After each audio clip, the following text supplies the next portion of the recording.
Welcome back to my channel. Today is going to be a little different because I went to Iceland, and that is one of the biggest bucket list items I've ever had, and I rode the Icelandic horses. They're very specific to make sure you call them horses and not ponies, even though they are particularly small. So I'm just going to kind of go over how our weekend went.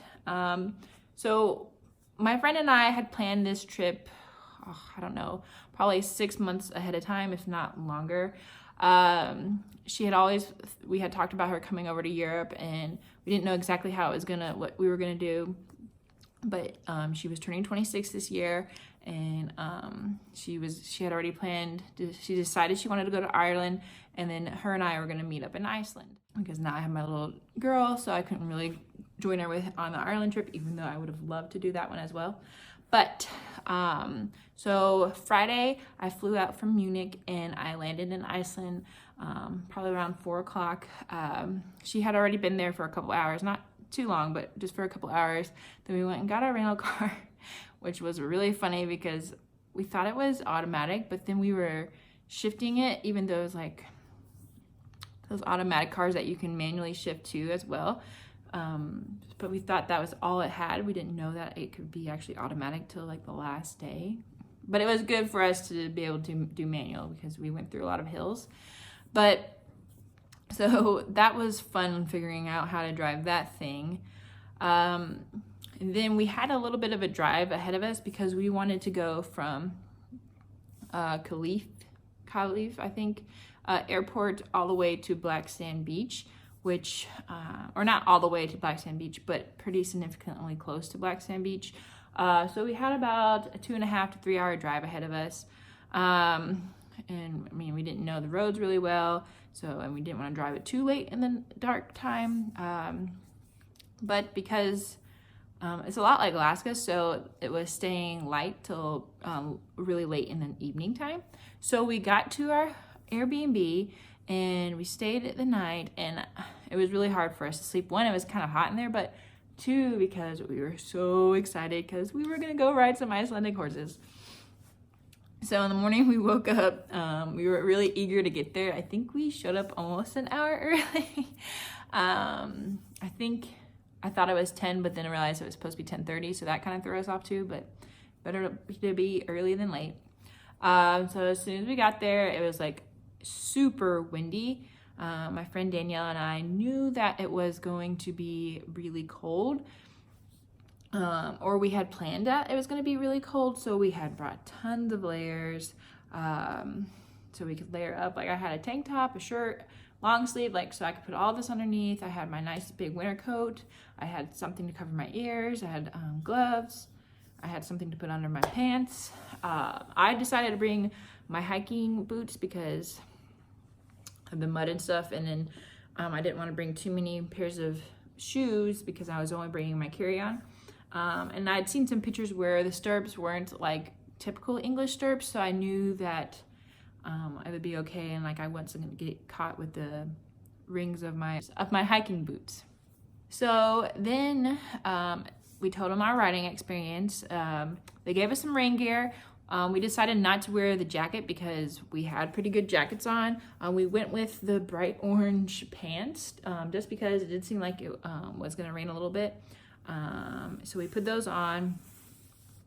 And then when she knew our riding experience, she was kind of excited, and she picked horses that kind of fit our personalities, well, what we wanted to ride. Like my friend, she rides consistently every day pretty much for multiple hours a day, and she likes to train horses and such. I have only been back on the horse about a dozen times, if not even that, probably like 8 times. I don't even know. It's been not that many times since I've had my daughter to be back on a horse. So, I mean, yes, I've ridden pretty much all my life, but having a year off is pretty significant. And I've heard like once you've had your child, your brain chemistry kind of changes. So riding is actually a little bit different. Now when I get on the horse, I don't want anything to happen to me, not just for my sake, but for my daughter's sake. So it's definitely a little different. But anyway, so she was okay if she got a spirited horse. I was experienced, but I don't care to ride spirited horses like that. But anyways, they did a great job at picking horses that fit us. They did give my friend one that had only been there for 2 weeks, but he was a great horse, and I think he was one of the tallest horses there, if not the tallest horse. So he was pretty big for an Icelandic horse. And I got a little shorty, but I mean, he looked like average size for an Icelandic. And when she knew how experienced we were, she decided to take us on a different little trail than normal for the tour that we booked. So because she wanted to get us out on some harder surface so that we could really try the tolt, because I mean, that's kind of the whole aspect of riding a Icelandic horse, is so you can try the tolt.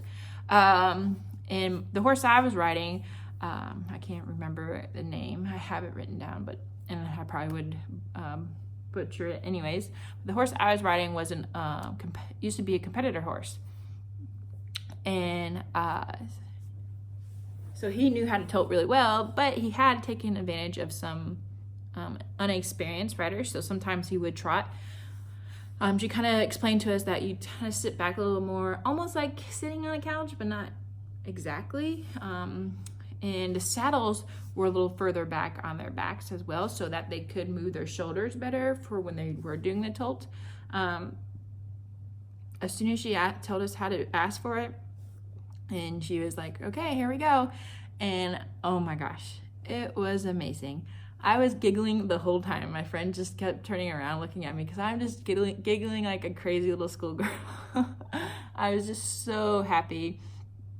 But the guide was like, you're doing great because you're actually getting the tolt out of him. And I could just tell like he was having fun. It was just awesome. And then she stopped us by a little, kind of like a little waterfall. We took a picture in front of that. And then we rode to the black sand beach. So they don't really tolt well on the black sand beach one because it's super soft. Like, I think that sand is probably one of the softest sands I'd seen on an ocean. But we did get to gallop. I was a little nervous, to be honest, because like I said, I hadn't really ridden much. But the horse did great. He took great care of me. It was funny because when I first asked him, he's like, I don't really care to go that fast. But then eventually after we rode a couple more times, he did it. And then, so that was our great ride. And we were just so happy. And our guide, I believe her name is Hillary, she took amazing photos of us. She offered to she got off the horse about 2 or 3 times to take pictures of us and video of us. So I'm just so grateful for that, because we had so many great pictures from just being on that beach. Because I don't know, like, definitely bucket list checked off for sure. So of course, after that, she gave us some tips on where to go eat, and if we wanted to go see some puffins. So we had to go see the puffins. We're like, okay, there's this lighthouse, whatever. And she was like, the guide told us that there's a little bit of a hike to go up there. Well, my friend Danielle decided that we weren't going to hike up there. We're going to drive this little car, and okay, it's super windy and the road is crazy and it has a huge drop off, but she drove it. I mean, she lived in Alaska, so she kind of, and she rides motorcycles, so I let her drive it and I just looked down the whole time. But we made it up there and it was super windy, like super windy. Like, I don't even know how to describe how windy it was. Like, I felt when I picked my feet up that the wind was about to blow me away. And we walked out there, we saw the lighthouse. We didn't see any puffins, but it was definitely an experience, and I think I got a lot of windburn from that. Yeah. And then when we were leaving that area, we actually picked up some hitchhikers. And they were from Taiwan, but they lived in different countries. One lived in Germany and one lived in Canada. They were just 2 like Asian guys that were in their early 20s and decided to just go hitchhike around Iceland for over a month. So they had already been in Iceland since the beginning of April, and this was when we got there. It was like April 27th that we saw them. And they were trying to get back to Reykjavik, and we were at pretty much close to Vik on the Black Sand Beach. We were a little further down since we were heading our way back. So we said, okay, we'll take you as far as we're going. Pretty much we were almost driving all the way to like almost an hour before Reykjavik. So once they got there, they were good. But we said we have 2 waterfalls we want to see, and then we can drop you off once we get closer to our Airbnb. So that was fun. Usually, like in America, we would not be picking up hitchhikers, and it is kind of intimidating as for all these horror stories, but my friend Danielle and I are like, I mean, I think we could take them. And it was funny too, because we started talking about how I've done mounted archery and mounted shooting, and she drives all these crazy motorcycles. Somehow we got on this topic, and they both were like, I think you're more manly than we are. So yeah, it was a fun experience. It's definitely something different. But we stopped at, oh man, I can't think of the waterfalls. I should have written them down. We stopped at the first waterfall, and the sun came out perfectly. Like, I thought, I had looked at the weather, and like it was gonna be super cloudy and rainy, and so we were just prepared for bad weather. So we weren't expecting the sun to come out at all, and it came out perfectly right as we had just parked the car, and there's this huge rainbow in front of it, and then you could walk up these steps to go see the top of the waterfall, and we did it. I'm a little out of shape, but I made it up there and made it back down. But that was a really cool experience, and we got a lot of pictures in front of that. One thing that was nice about having the hitchhikers is that they took some of our pictures for us, so that was great. And then we went and we drove a little further, about, I don't know, 30 minutes down the road, and we saw the next waterfall. And this waterfall was super cool. It also had a rainbow, and the sun was still out for us. But this waterfall had where you could walk behind it. So we did that. I had to get a little muddy because, like, in the States, usually when you go see these kind of attractions or just waterfalls in general, they've built up all these bridges, and that they've built up steps so that way you don't have to climb over the rocks, and pretty much, I guess, it makes it easier for like disabled people to try to go through there. Well, in Iceland, or at least at this waterfall, if you are gonna go behind this waterfall, you're just gonna have to risk it. Like, there's this huge steep thing to go down when you're behind the waterfall, and you had to climb up some rocks to get back over to the steps. And I'm tall, so I get a little unbalanced. So I definitely did lean down a little more and I thought the rocks were gonna be super slippery, so I didn't want to. I was making sure I didn't walk anywhere places, but they really weren't that slippery. But I did get a little muddy on my pants and stuff because I was trying to stay low. But yeah, that was a really cool experience. I'll share a video of that and some pictures. I'll probably have to take the sound out because my friends screamed some funny words while looking at the waterfall. So, and then, so we saw the 2 waterfalls, and then we're like, okay, now it's time to head to the Airbnb. And we pretty much drove all the way up to the Airbnb. We were smart, and we dropped off the hitchhikers before we got to our Airbnb. So just safety precautions, so they didn't know where we were staying. Then the Airbnb had recommended a place to eat, and we're so thankful we went to that place because it was so good. We got a bacon barbecue pizza, and we got 2 nice hard ciders that I think were from Denmark, and then we got this amazing cheesecake Oreo pie or cheesecake. It was like so good, and they had like these French fries, and they had like a little dip that was really good too. So we were thankful we went there because we almost joked about going to Domino's because it was there, and I joked that I just hadn't had Domino's in forever because I don't have it here in Germany, or not at least where we're at. So we had dinner there, and we kind of walked around and saw the sunset, and we saw the river. And then we went to sleep again because we had our big ride the next day. We didn't wake up as early for this one. I think we were just tired from driving. So we got there right on time because it started at 9. So we weren't too bad. And it was just us 2 going on the tour, on that one tour that I had booked. So that worked out wonderfully. We told her our experience. They were a lot bigger facility, a lot bigger tour guide. They had tons of horses, huge barn. They had like a hotel attached to them and a restaurant. So it was definitely a totally different experience from when we were on the Black Sand Beach. But the horses were still in great care.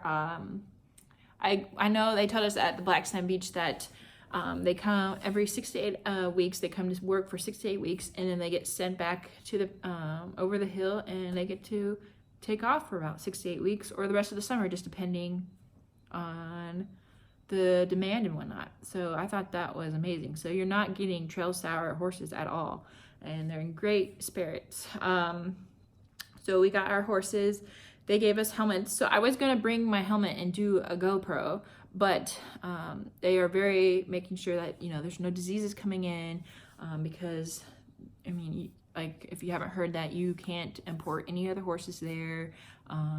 It's just the Icelandic horses. Like, they don't even have flies except for like a certain type of fly, and it's not really for the horses. So they were kind of particular on that, which is completely understandable. So I didn't bring my helmet to do the GoPro. I did take some video with my phone, and I did do some GoPro videos that I will have attached in here. But sorry, this video is really long. But so we went on that ride, and it was kind of a 2-part ride. So we rode all morning, and then we rode all afternoon, and we had like a lunch break. So in the morning time, we went up through the mountains, or below the mountains, and we tolted a ton.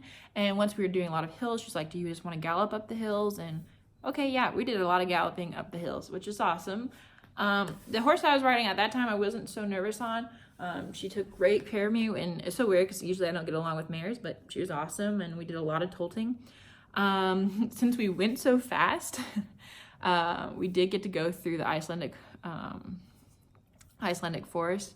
And it was funny, one time when we were galloping up the hills, my stirrup broke, and luckily I kept my seat.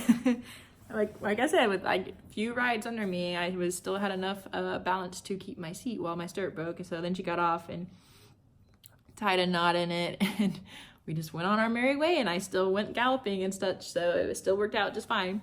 But yeah, since we had gone so fast, we went through the forest. There's not a lot of forests in Iceland, because I guess when the Vikings came, they took a lot of the trees down to make boats and for fires, and they didn't realize with the harsh environment in Iceland that the trees wouldn't really grow back, or not quickly anyways, like they normally would. So now they have a lot of things going on to help promote the forests. They even have some greenhouses where they plant them there, and then they take them out and then replant them.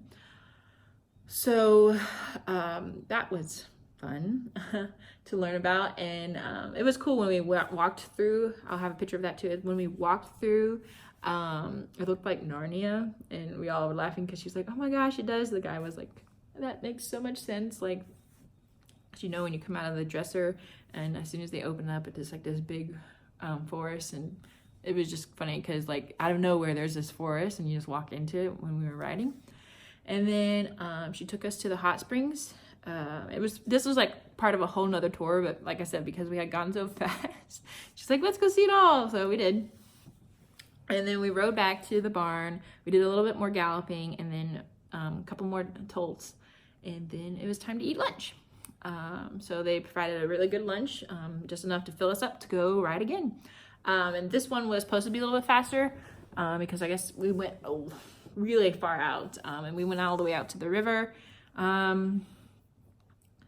My horse was this one was a little more spookier, so it was a little more tense ride for me, but it wasn't too bad. My friend got like the shortest horse at the barn, which was so funny. Like, she had the tallest horse at the barn the day before, and then now she had one of the shortest horses at the barn. I think the shortest horse at the barn, and it was friends with the one that she had rode earlier in the day.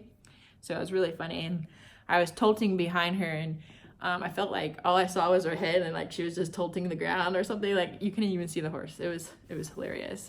We rode in the river a little bit, and then Then my horse bolted because it got startled by some horses behind him. So that completely threw me off because I was just kind of starting to relax on him. And then all of a sudden that just scared him. And I was like, oh God, I'm going down. But I didn't.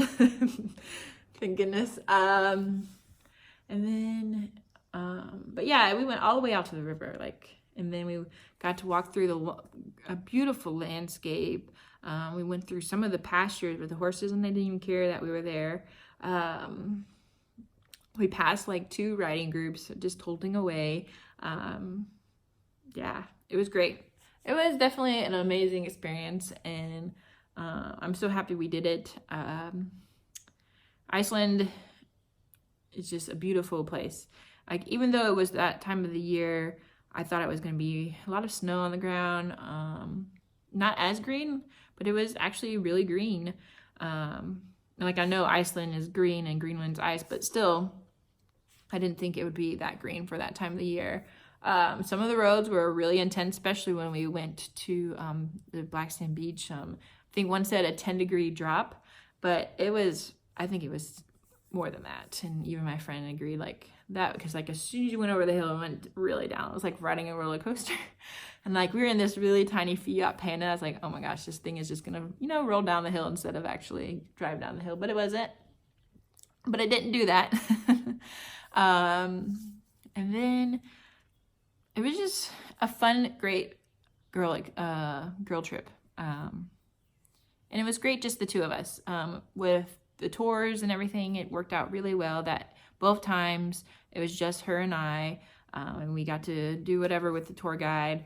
And she even trusted us to go, oh, you can group your own horse now and whatnot. And she showed us how to tack them up a little with the saddle sitting further back. She told us some really cool stories. She showed us a Viking hut, so that was really cool. She also gave us a little story about why horses spook, or the spooking story for Iceland. She said that when the story with Adam and Eve, and that Eve had all these children, and that God was coming to visit, and Eve needed to wash her children for the visit. So all her children were really muddy. So she sent half of them to kind of hide, and then she decided to clean the other half for God. And then when he came and he asked, are these all your children? And she lied and said yes. And he knew she was lying, so he was saying all the unseen people are now elves. So and then they're always around, so every time your horse looks like it's spooking at nothing, it's actually an elf. So that was, and that was just the gist of it. It's probably a little more detailed, but yeah, that was just kind of a cool little story, and my friend and I just thought that was amazing. And like, okay, every time our horse spooks, now it's an elf. And then when we were halting, she's like, just make sure you sit like a proud Viking. And so that was pretty neat.